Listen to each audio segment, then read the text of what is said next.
Hey guys, I've been away for a while. You've probably noticed. If you didn't, well, there's no videos. It's because it's Christmas and I'm home now.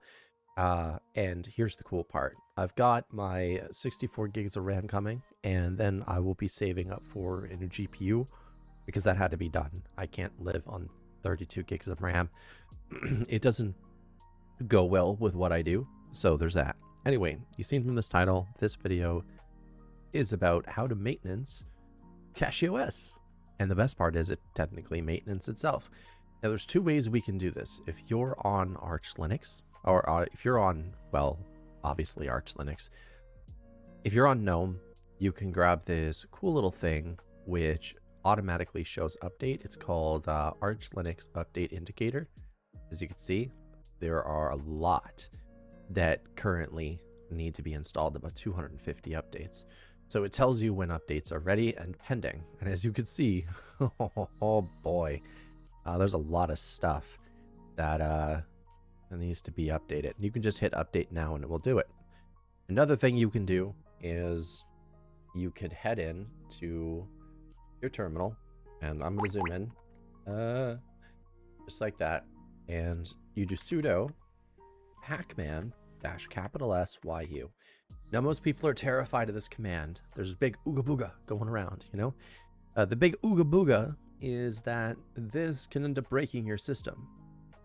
Here's the dealio, though. You're part of the Arch Linux Discord. They have an announcements channel, so if anything ever goes wrong, they'll tell you beforehand. Before you update, you need to make these changes manually. And that's what separates Arch Linux, or sorry, CachyOS from the other distros, is they warn you ahead of time if something will cause an issue or not, all right? They won't instantly just screw you over and let you suffer, and then you have to go to their Discord to get everything fixed. They've done this before, and they'll surely do it again, which is very great of them.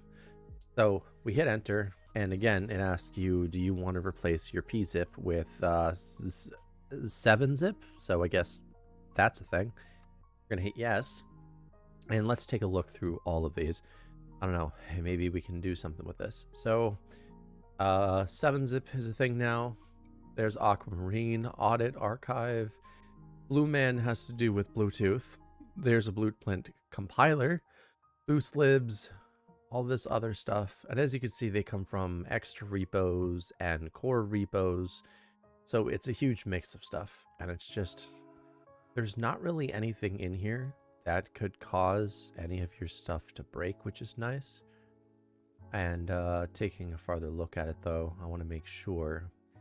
Pretty easy to go through and, you know, tell if something is going to break your system or not. It's like if it's a major component or it's like the newest kernel, sometimes that can be an issue, you know. So we're just going to take a look. Linux headers are getting updated. I didn't even Linux API headers, what the hell is that? Nautilus is getting updated, which is nice. NeoVim, Ninja, OBS Studio. That's pretty good. I'm glad that's being updated. That needs a bunch of fixes. So yeah, there we go. So you just hit yes. And as you can see, it's going to download pretty quick. Because again, this depends on your download speed and your parallel downloads. For me, it's already done, and that's the great part about everything, you know.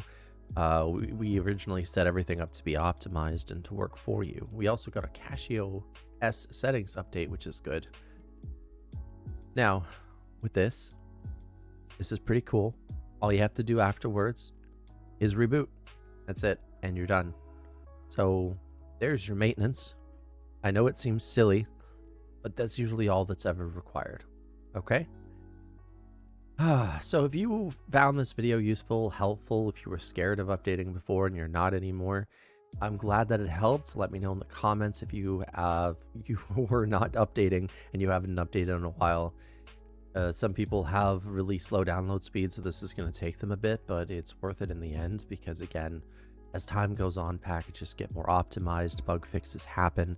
This is why being on a rolling release distro is honestly better for you than being on one that keeps packages outdated, is because you're constantly getting these bugs fixed instead of living with bugs for years on end that are never touched or even mentioned or fixed.